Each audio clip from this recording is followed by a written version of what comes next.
Assalamualaikum warahmatullahi wabarakatuh. Alhamdulillahirabbil alamin. Wassalatu wassalamu ala sayyidina Muhammadin wa ala alihi wa sahbihi ajma'in. Amma ba'd. Insyaallah kita lanjutkan pembahasan kitab Aina Nahnu min Akhlaqis Salaf, di mana kita dari akhlak para generasi terdahulu. Setelah alhamdulillah kita libur panjang Ramadan dan Idul Fitr, Masya Allah, taqabbalallahu minna wa minkum. InsyaAllah kita akan lanjutkan pembahasan kitab ini. Kita masuk dalam bab yang ke-9. Tidak terasa, Masya Allah, bab yang ke-9, sebuah bab yang sangat penting, yang membahas tentang bagaimana kehati-hatian para ulama generasi terdahulu dalam berfatwa. As-salafu wal futya. As-salaf wal futya. Yani bagaimana para salaf, para ulama generasi terdahulu dan fatwa. An-Nafi' anna rajulan sa'ala ibn Umar an mas'alatin fataqta'a ra'sahu wa lam yujibhu. Dari Nafi' yakni maula Ibnu Umar radhiyallahu anhuma, pelayannya Ibnu Umar. Nafi' berkata bahwa ada seseorang bertanya kepada Ibnu Umar radhiyallahu anhuma, mengapa kita sebut radhiyallahu anhuma ketika menyebutkan nama Ibnu Umar? Karena ada dua sahabat yang disebut di situ, yaitu yang pertama adalah Umar dan yang kedua adalah putra beliau Ibnu Umar. Makanya ketika kita menyebutkan Ibnu Umar atau menyebutkan secara lengkap Abdullah bin Umar, atau demikian pula Ibnu Abbas atau Abdullah bin Abbas, maka kita menyebutkan radhiyallahu anhuma. Ya, jadi kalau menyebutkan radhiyallahu anhu kurang. Tidak berarti kemudian salah 100% begitu ya, yang melakukannya kemudian berdosa, tidak demikian. Akan tapi kurang saja doanya. Anna rajulan sa'ala Ibnu Umar radhiyallahu anhuma an mas'alatin, bahwa ada seseorang bertanya kepada Ibnu Umar radhiyallahu anhuma tentang suatu masalah. Fataqta'a ra'sahu, kemudian Ibnu Umar menundukkan kepala beliau. Walam yujibhu, dan tidak menjawab pertanyaan orang tersebut. Hatta dhanna an-nasu annahu lam yasma' mas'alatah, sampai-sampai orang berpikir bahwa ini sepertinya Ibnu Umar tidak mendengar pertanyaan tersebut, tidak mendengar ada orang yang bertanya. Faqala lahu, kemudian orang tersebut yang bertanya kepada Ibnu Umar tadi bertanya kepada Ibnu Umar selanjutnya, semoga engkau dirahmati oleh Allah Subhanahu wa taala, ama sami'ta mas'alati, apakah engkau mendengar pertanyaan dariku? Qala bala. Kemudian Ibnu Umar radhiyallahu anhu berkata, bala, betul, saya mendengarnya. Walakinnakum ka'annakum ya, bala, na'am, bala, walakinnakum ka'annakum tarawna anna Allah ta'ala laisa bisailina amma tas'aluna anhu. Betul, aku mendengarnya, akan tapi kalian itu seolah-olah berpandangan bahwa Allah tidak akan memintai pertanggungjawaban dari kita terhadap apa-apa yang kalian tanyakan tersebut. Yani Ibnu Umar menjelaskan kepada kita semua bahwa setiap yang ditanya, setiap masalah yang ditanyakan, dan setiap jawaban yang dijawab itu akan dimintai pertanggungjawaban oleh Allah Subhanahu wa taala. Utrukna rahimakallah hatta natafahham fi mas'alatik. Tinggalkanlah kami, yani jangan memaksa untuk dijawab sekarang. Semoga engkau dirahmati oleh Allah sampai kami mempelajari dan menganalisa tentang masalahmu ini, tentang pertanyaanmu ini. Yani Ibnu Umar ingin mendapatkan atau ingin memiliki waktu yang lebih lapang, waktu yang lebih banyak untuk memikirkan masalah tersebut. Fa in kana laha jawabun indana wa illa a'lamnaka annahu la ilma lana bihi. Kalau kami memiliki jawaban terhadap apa yang kau tanyakan tersebut, maka kami akan kabarkan, kami akan sampaikan jawabannya. Akan tapi ketika tidak ada, yakni ketika tidak bisa menjawab, tidak ada jawaban dari kami, maka kami akan memberitahu bahwa kami memang tidak memiliki ilmu tentang masalah tersebut. Ini ketawaduan Ibnu Umar radhiyallahu anhu. Beliau tidak malu ketika dalam suatu masalah yang ditanyakan oleh seseorang, beliau berkata, "Ana tidak bisa menjawabnya sekarang. Kalau antum masih mau meminta jawaban atas pertanyaan tersebut, maka berikan waktu lebih banyak, akan ana telaah, akan ana teliti, akan ana pelajari, ya, nanti insyaallah akan ana jawab kalau memang ana dapat jawabannya." Itu kata Ibnu Umar radhiyallahu anhu. Jadi lihat bagaimana kehati-hatian Ibnu Umar dalam menjawab suatu pertanyaan. Lihat juga bagaimana ketawaduan Ibnu Umar. Beliau tidak malu ketika beliau mengakui bahwa beliau tidak bisa menjawab pertanyaan tersebut sekarang, atau bahkan sampai nanti juga tidak bisa menjawab. Kita lihat tadi perkataan Ibnu Umar, kalau kami memang tidak bisa menemukan jawabannya, kami akan sampaikan, kami tidak memiliki ilmu tentangnya. Ini adalah sikapnya para ulama generasi terdahulu, tidak bermudah-mudahan dalam menjawab pertanyaan. Ketika pertanyaan tersebut, terutama dalam masalah kontemporer yang perlu direnungkan, yang perlu dipikirkan, tidak bisa hanya dengan yakni sekedar berpikir 5 menit, 10 menit, 1 hari, 1 pekan. Ya, harus ditelaah, bahkan bisa jadi memakan waktu berbulan-bulan. Nah, sebagian permasalahan kontemporer tidak boleh untuk kita tergesa-gesa untuk menjawabnya.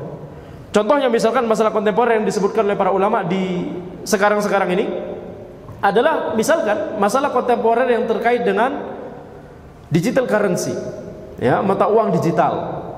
Itu para ulama sangat berhati-hati dalam menjawab masalah tersebut, dalam membahas masalah tersebut. Ada yang sudah memberikan fatwa, itu berarti ya kita husnudzon ulama tersebut telah mendapatkan yakni ilmu tentang masalah tersebut. Tapi banyak sekali ulama yang lain yang berkata, tinggalkan perkara ini dulu, ya, tinggalkan yakni perkara ini sampai jelas perkaranya, sampai stabil perkaranya, sampai yakni Allah Subhanahu wa taala bukakan kepada kita ilmu, baru nanti kita akan menjawabnya. Baik, ini riwayat pertama. Bagaimana ketawaduan Ibnu Umar radhiyallahu anhuma. Wa an Malik an Nafi' kana Ibnu Umar wa Ibnu Abbas yajlisani lin-nasi 'inda maqdamil hajj. Dari Imam Malik rahimahullah, dari Nafi'. Jadi Imam Malik rahimahullah adalah murid dari Nafi'. Dan Nafi' pelayannya Ibnu Umar, muridnya Ibnu Umar radhiyallahu anhuma.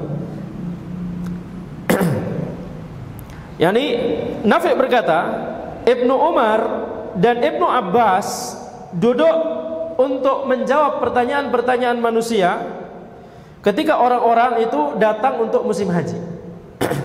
Jadi bayangkan ketika musim haji, orang-orang dari segala penjuru negeri muslim, ya, di zaman itu datang ke Mekah untuk melaksanakan amalan ibadah haji.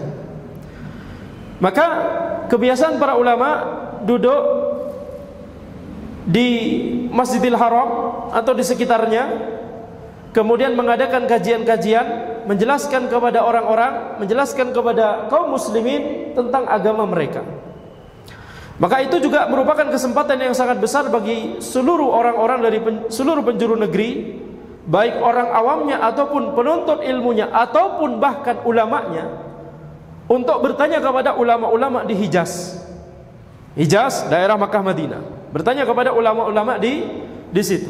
Nah, ini kita menuju kepada zaman sahabat. Masih ada sahabat, masih ada Ibnu Umar dan Ibnu Abbas radhiyallahu anhum ajma'in. Mereka biasa duduk untuk memberikan kajian kepada manusia ketika musim haji. Fakuntu ajlisu ila hadza yauman wa ila hadza yauman. Nafi' berkata, maka terkadang aku duduk di majelisnya Ibnu Umar dan terkadang aku duduk di majelisnya Ibnu Abbas radhiyallahu anhum. Fakana Ibnu Abbas yujibu wa yufti fi kulli ma su'ila anhu, wa kana Ibnu Umar yaruddu aktsara mimma yufti. Nafi' berkata bahwa Ibnu Abbas beliau selalu menjawab dan selalu berfatwa dalam setiap apa yang ditanyakan kepada beliau. Setiap ada pertanyaan dari orang-orang, Ibnu Abbas menjawabnya. Adapun Ibnu Umar, maka pertanyaan yang beliau tolak, tidak mau dijawab, itu lebih banyak daripada pertanyaan yang beliau jawab, pertanyaan yang beliau kemudian keluarkan fatwanya. Nah, ini menunjukkan apa? Menunjukkan ya bagaimana perbedaan antara kedua sahabat ini, kedua ulama ini. Ini ulama dari kalangan sahabat. Sahabat itu banyak, akan tapi yang kemudian bisa duduk mengajarkan ilmu kepada orang-orang, yang bisa berfatwa, yang bisa yakni masyhur istihad-istihadnya itu cuma beberapa. Di antaranya Aisyah misalkan radhiyallahu anha. Beliau orang yang sangat cerdas, ya, teladan bagi seluruh muslimah, ya, Aisyah radhiyallahu anha. Selain juga Fatimah, selain juga Khadijah radhiyallahu anhunna ajma'in. Maka kita lihat di sini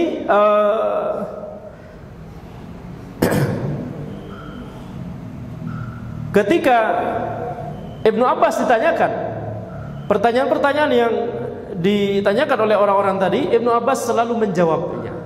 Maka ini menunjukkan apa? Menunjukkan bahwa Ibnu Abbas memang memiliki ilmu tentang masalah-masalah tersebut. Ya, karena Ibnu Abbas juga di banyak riwayat yang lain disebutkan bahwa beliau memang termasuk orang yang sangat berhati-hati dalam menjawab setiap masalah. Sehingga ketika beliau menjawab setiap soal, setiap pertanyaan, itu menunjukkan bahwa ini beliau memang memiliki ilmu tentang masalah itu. Adapun Ibnu Umar, maka walaupun yang beliau tolak tidak mau dijawab itu lebih banyak daripada yang beliau jawab, ini tidak menunjukkan bahwa ya Ibnu Umar level ilmunya di bawah Ibnu Abbas misalkan. Tidak demikian. Ini menunjukkan bagaimana Ibnu Umar sangat berhati-hati untuk tidak bermudah-mudahan dalam berfatwa. Demikian pula kita tidak katakan bahwa Ibnu Abbas bermudah-mudahan dalam berfatwa. Tidak kita katakan demikian. Ini yang kita sedang bicarakan adalah dua orang sahabat yang mulia, ya. Dan akidah Ahlussunnah wal Jamaah adalah husnudzan kepada para sahabat. Karena memang mereka tidak yakni tidak melakukan kefasikan, tidak melakukan kemaksiatan dengan sengaja. Ya, mereka adalah orang-orang yang udul, orang-orang yang saleh. Ya, udul jamak dari adil. Adil di sini tidak diterjemahkan adil, akan tapi maknanya adalah soleh, bertakwa kepada Allah Subhanahu wa taala. Maka dari sini kita mendapatkan kesimpulan bahwa kalau memang kita memiliki ilmunya, ya sudah dijawab sebagaimana sikapnya Ibnu Abbas. Tetapi ya, kalau kita mau berhati-hati, kalau kita butuh waktu untuk menelaah lebih lama, ya, maka kita teladani sikap Ibnu Umar radhiyallahu anhum ajma'in. Wa an Syu'aib bin Abi Hamzah an Az-Zuhri balagana anna Zaid bin Thabit kana yaqulu idza su'ila 'anil amr akan hadha fa in qalu na'am haddatha fihi billadhi ya'lam wa in qalu lam yakun qala fadharuhu hatta yakun. Baik. Dari Syu'aib bin Abi Hamzah dari Az-Zuhri, beliau berkata, telah sampai kepada kami bahwa Zaid bin Thabit, ini sebuah kisah tentang Zaid bin Thabit, karena yaqul, ketika beliau ditanyakan tentang suatu perkara, beliau pasti bertanya dulu, akan hadza? Apa yang dimaksud dengan akan hadza? Yang sudah belajar bahasa Arab, apa makna dari kalimat akan hadza? Maknanya adalah, ya, ini menunjukkan apa? Menunjukkan bahwa antum walaupun sudah bisa bahasa Arab, tetap harus butuh penjelasan dari para ulama, penjelasan dari para masyayikh, penjelasan dari para guru tentang apa yang dimaksud dalam suatu kalimat. Walaupun antum paham makna dari huruf A, dari kana, dari hadza, gitu ya. Tapi ketika digabung dalam satu kalimat akan hadza, enggak paham maknanya apa. Makna dari akan hadza maksudnya adalah apakah perkara yang antum tanyakan tersebut sudah terjadi atau tidak?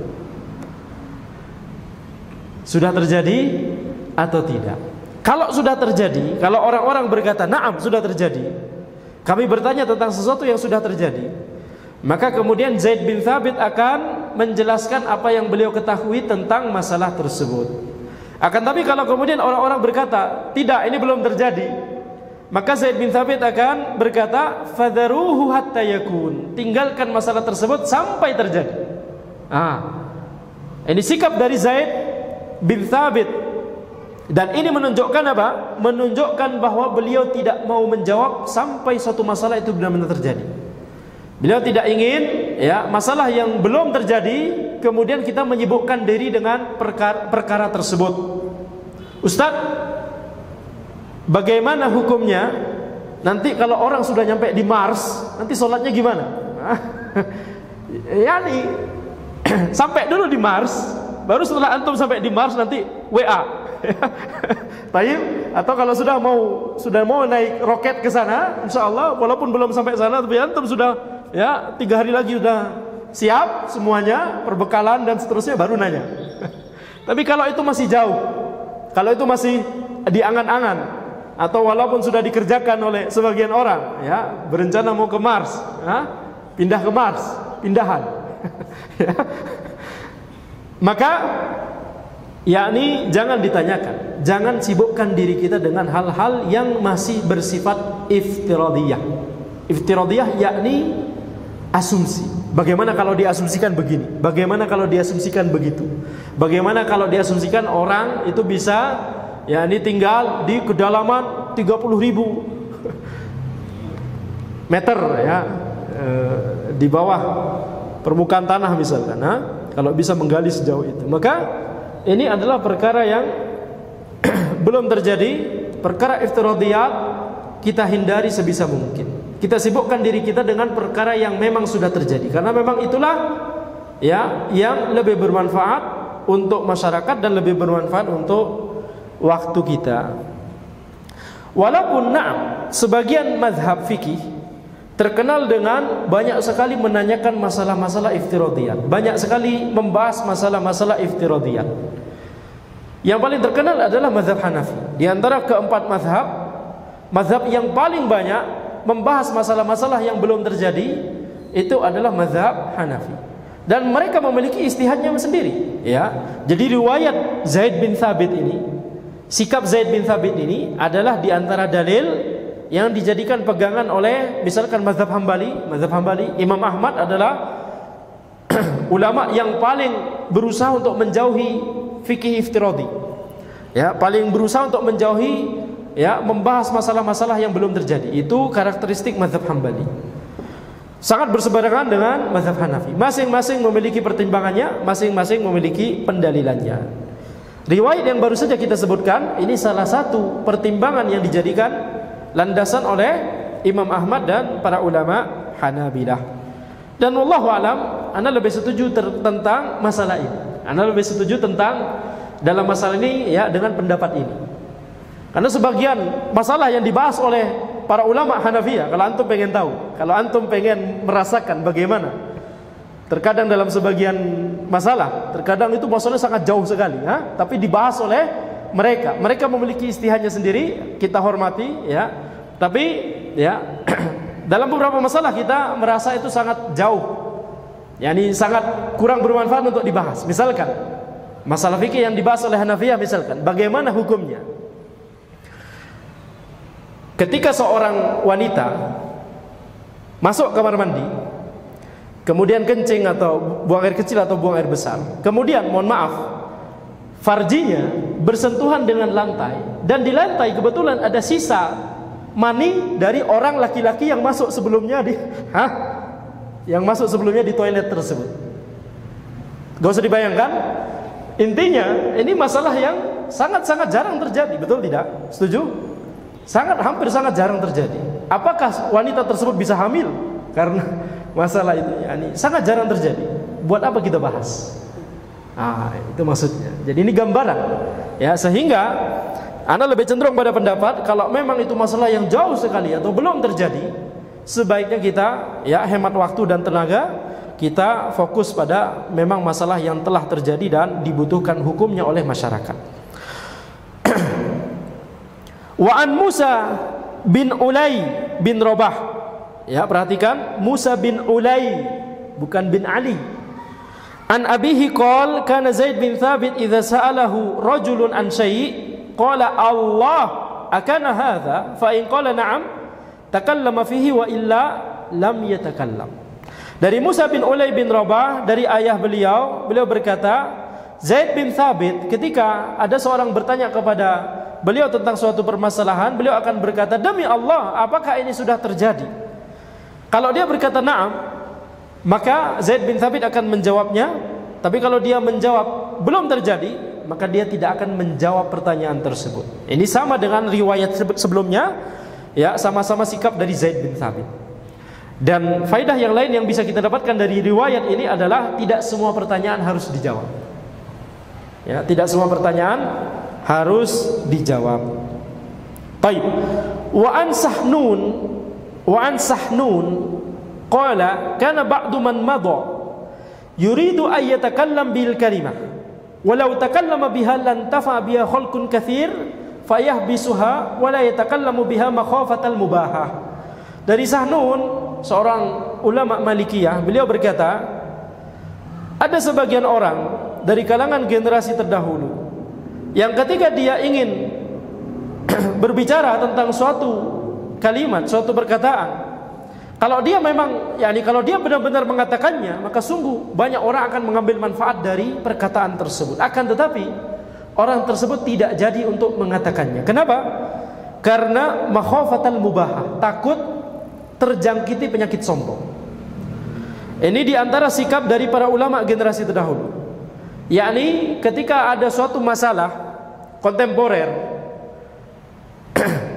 kemudian dibutuhkan ilmu tentang masalah tersebut, sebagian ulama bisa jadi sudah mengetahui hukumnya atau memiliki perkataan yang bakal bermanfaat kalau misalkan diucapkan, perkataan yang berupa nasihat yang berharga tentang masalah kontemporer tersebut, gitu ya.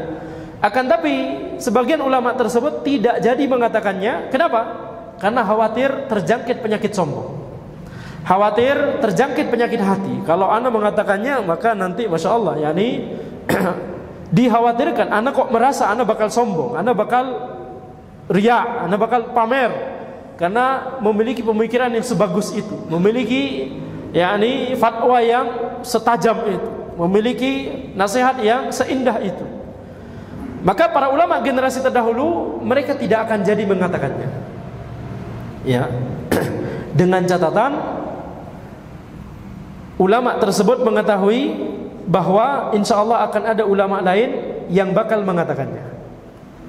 Tapi kalau ulama tersebut menyadari bahwa tidak ada lagi ulama lainnya atau orang yang berilmu yang lainnya yang bisa sampai pada ilmu ini kecuali dia, maka wajib bagi dia untuk mengatakannya. Harus dia kesampingkan kemungkinan penyakit hati dan sombong tersebut. Wajib bagi dia, fardu ain, untuk menyampaikan ilmu tersebut kepada manusia. Tapi kalau misalkan dia merasa insya Allah Syekh Fulan paham masalah ini, bukan cuma anak. Kalau anak yang mengatakan, anak duluan yang mengatakan, orang-orang akan memalingkan wajahnya semuanya ke anak. Masya Allah, khawatirnya anak jadi sombong ini.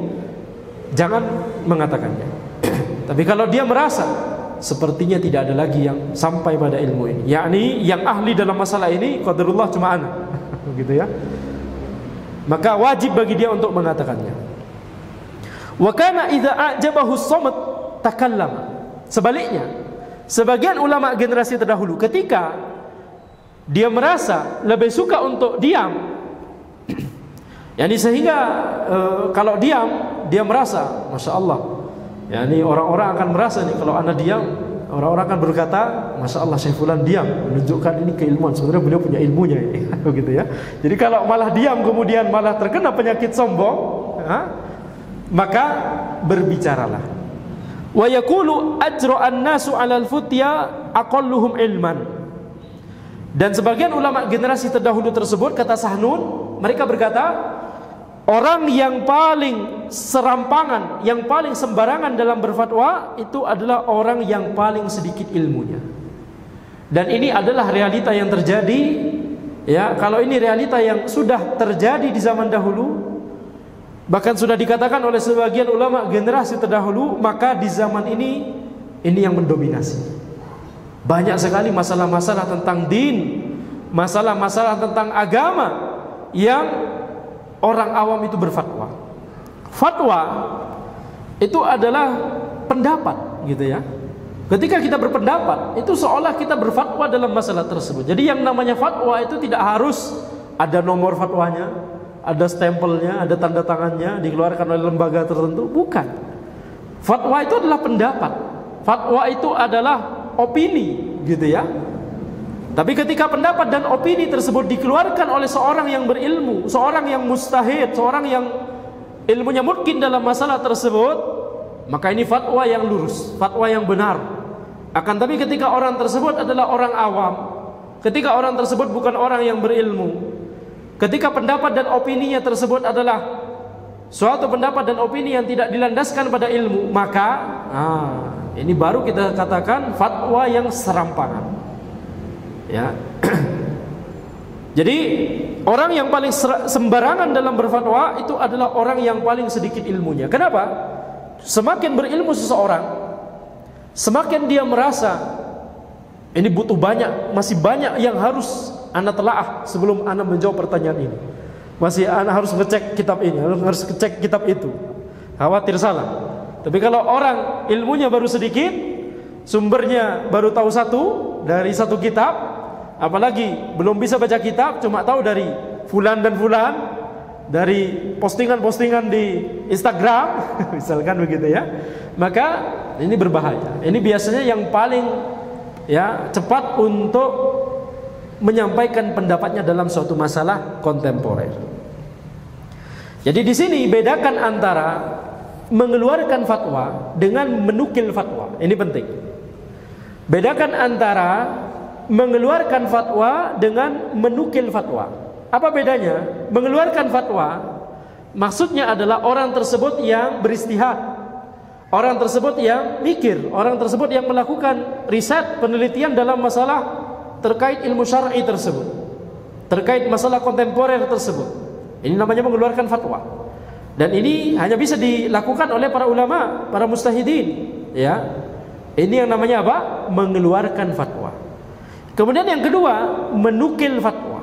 Fatwanya sudah ada, dikeluarkan oleh ulama fulan, syekh fulan, mustahid fulan.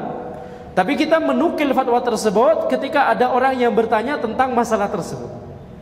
Orang awam boleh untuk menukil fatwa, tapi dengan catatan dia harus memastikan bahwa fatwa tersebut memang tepat untuk diterapkan dalam masalah yang sedang dia hadapi. Ya, ini juga permasalahan yang besar. Tidak boleh orang itu sembarangan fatwa dari seorang ulama, kemudian ada suatu masalah kontemporer di daerahnya, atau ada orang bertanya tentang suatu masalah, dia merasa bahwa masalah ini jawabannya adalah fatwa syekh itu, fatwa syekh fulan, fatwa ulama fulan, fatwa mustahid fulan. Maka kemudian dia menukil fatwa tersebut sebagai jawaban atas pertanyaan orang tersebut. Ini harus hati-hati. Pastikan bahwa masalah tersebut memang bisa diterapkan fatwa itu. Dan ini tidak bisa dilakukan oleh seorang yang awam. Tidak bisa dilakukan oleh seorang yang awam. Ini juga butuh ilmu, butuh kaidah-kaidah. Harus mempelajari kaidah-kaidahnya terlebih dahulu. Karena banyak sekali orang yang merasa bahwa fatwa tertentu ini bisa diterapkan pada masalah tertentu, padahal ini beda sekali. Yang bisa paham hanya orang memahami ilmunya. Sehingga nasihat para ulama, orang yang awam katakanlah lebih aman katakanlah la adri, tidak tahu. Lebih baik antum bertanya kepada orang yang lebih berilmu daripada ana. Baik. Wa su'ila Sahnun ayasa'ul alima ayyakul la adri fima yadri. Sahnun ditanya oleh seseorang, apakah boleh bagi seorang yang berilmu untuk berkata, aku tidak tahu, dalam suatu permasalahan yang dia sebenarnya tahu, dalam suatu permasalahan yang beliau sebenarnya tahu hukumnya. Qala, maka Sahnun berkata, kullu ma fihi kitabun aw sunnatun thabitatun fala. Setiap masalah yang ada dalilnya secara tegas di Al-Qur'an dan di As-Sunnah, maka tidak boleh bagi dia untuk mengatakan tidak tahu. Dengan kata lain, kalau orang tersebut, kalau ulama tersebut atau ustaz tersebut memang mengetahui hukumnya, ada dalilnya, dan ada fatwanya, ada penjelasan dari para ulama, dan beliau mengetahui bahwa fatwa ini bisa diterapkan pada masalah yang sedang ditanyakan, wajib untuk menjawab. Karena kalau tidak menjawab, khawatir jatuh kepada dosa setelahnya, dosa yang kedua yaitu menyembunyikan ilmu. Kitmanul ilm, menyembunyikan ilmu. Tahu ilmunya tapi tidak mau menjawab pertanyaan tersebut. Ini juga berbahaya. Jadi berbicara tanpa ilmu berbahaya, berbicara tidak berbicara padahal tahu ilmunya juga berbahaya. Wa amma ma kana min hadzal ra'yi fa innahu yas'uhu dzalik li'annahu la yadri amusibun huwa am mukhti. Adapun kalau cuma sekedar istihad saja, belum ada dalil yang tegas, belum ada ilmu yang tegas dalam masalah itu, maka boleh bagi dia untuk mengatakan aku tidak tahu. Walaupun dia kepikiran jawabannya, tapi ketika jawabannya tersebut dalilnya adalah istihad, dalilnya adalah bukan dalil yang tegas dari Al-Quran dan As-Sunnah, boleh bagi dia untuk mengatakan tidak tahu. Kenapa? Karena memang dia tidak tahu apakah jawaban ini benar atau salah. Walaupun sudah kepikiran jawabannya, tapi dia belum begitu yakin apakah jawaban ini memang merupakan jawaban yang diridhoi oleh Allah Subhanahu wa taala dalam masalah tersebut. Wa qila inna ziyadatallahi al-amir. Seorang amir, seorang ulil amri namanya Ziyadatullah. Ya, namanya Ziyadatullah. Ba'atha yas'alu Sahnunan an mas'alatin. Beliau mengutus seseorang untuk bertanya kepada Sahnun tentang suatu masalah. Falam yujibhu. Tapi kemudian Sahnun tidak menjawabnya. Faqala lahu Muhammad bin Abdus.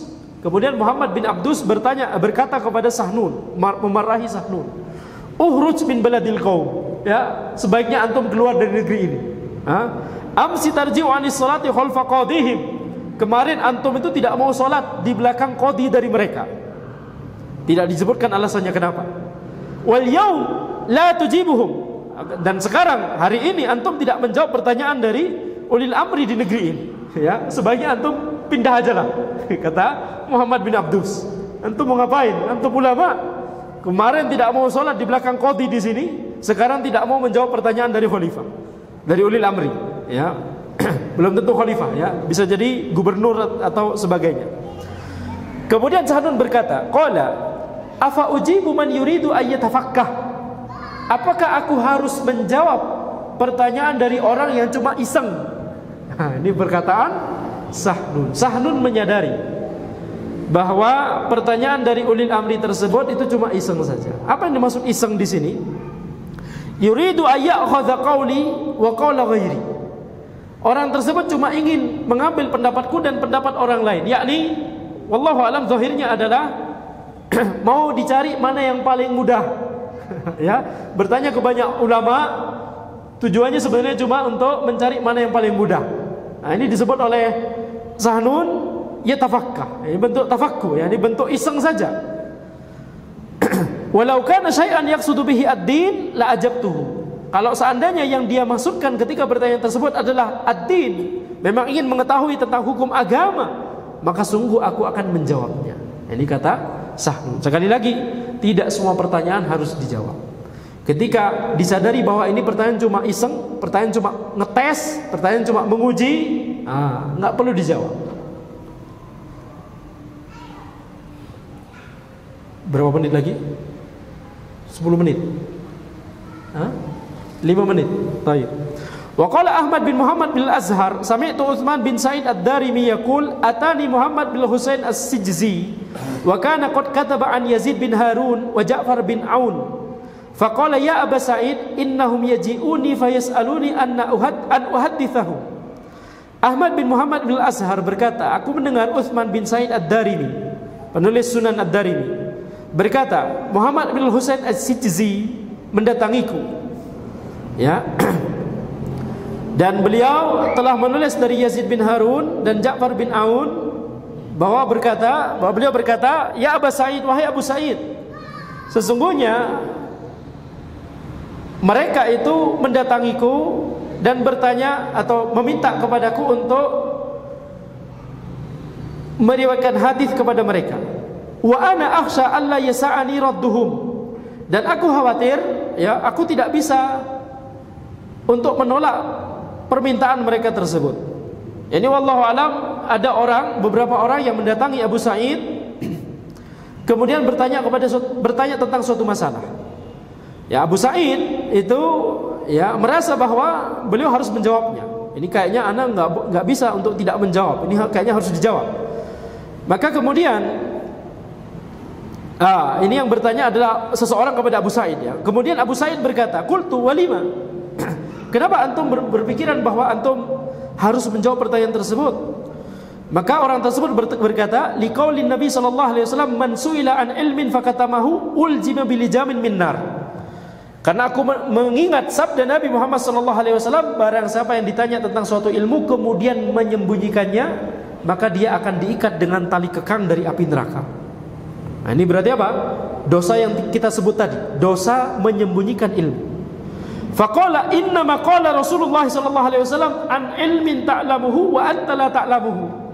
Ya, kemudian Abu Sa'id berkata, sesungguhnya yang dimaksudkan oleh Rasulullah sallallahu alaihi wasallam adalah ketika orang tersebut mengetahui tentang suatu ilmu kemudian dia tidak menyampaikannya. Adapun antum enggak tahu ilmunya, ya enggak apa-apa kalau enggak menjawab. Nah, ini Abu Sa'id menjelaskan kalau memang antum tidak tahu ilmunya, ya sudah enggak apa-apa untuk tidak menjawabnya. Kalau tahu ilmunya baru menjawab, baru wajib untuk menjawab. Wa an Ayyub qala sami'tul Qasim yus'alu bimina fayaqul la adri la a'lam. Dari Ayyub beliau berkata, aku mendengar Al-Qasim ditanya oleh seseorang di Mina, kemudian beliau berkata, aku tidak tahu. Falamma aktsaru alaihi qala, kemudian ketika orang-orang banyak bertanya pertanyaan-pertanyaan berikutnya, beliau kemudian berkata, Al-Qasim berkata, wallahi la na'lamu kulla ma tas'aluna anhu. Demi Allah, kami tidak tahu setiap yang kalian tanyakan tersebut. Walau alimna ma katamnakum wala halalana an naktumakum. Kalau seandainya kami tahu ilmunya, kami tidak akan menyembunyikan ilmu tersebut. Tidak ada jalan lain bagi kami kecuali tidak boleh menyembunyikannya. Wa an Yahya bin Sa'id qala sami'tul Qasim yaqul, dari Yahya bin Sa'id beliau berkata, aku mendengar Al-Qasim berkata, ma na'lamu kulla ma nus'alu anhu. Kami tidak mengetahui semua yang ditanyakan kepada kami. Wala an ya'isha ar-rajulu jahilan. Ini kalimat yang penting. Wala an ya'isha ar-rajulu jahilan ba'da an ya'rifa haqqallahi ta'ala alaihi khairun lahu min an yaqula ma la ya'lam. Sesungguhnya seseorang dia hidup dalam kondisi jahil setelah dia mengetahui hak Allah, yakni tidak boleh menyembunyikan ilmu, tidak boleh berbicara sembarangan tentang Allah. Dia hidup setelah itu dalam kondisi jahil, itu lebih baik daripada dia itu kemudian berkata tentang sesuatu yang dia tidak punya ilmu tentangnya. Jahil lebih baik daripada mengucapkan sesuatu tentang Allah, ya, perkataan-perkataan yang sebenarnya dia tidak berilmu tentangnya. Ya, maka ini menunjukkan apa? Bahayanya sembarangan dalam berfatwa. Demikian yang bisa kami sampaikan dalam pertemuan kita kali ini. Afwan, tidak ada sesi tanya jawab, ya, dan tidak ada sesi setelah Isya. Insyaallah kita lanjutkan di pekan berikutnya, pertemuan berikutnya. Hadza wallahu alam. Subhanakallahumma bihamdika asyhadu an la ilaha illa anta astaghfiruka wa atubu ilaik. Wassalamualaikum warahmatullahi wabarakatuh.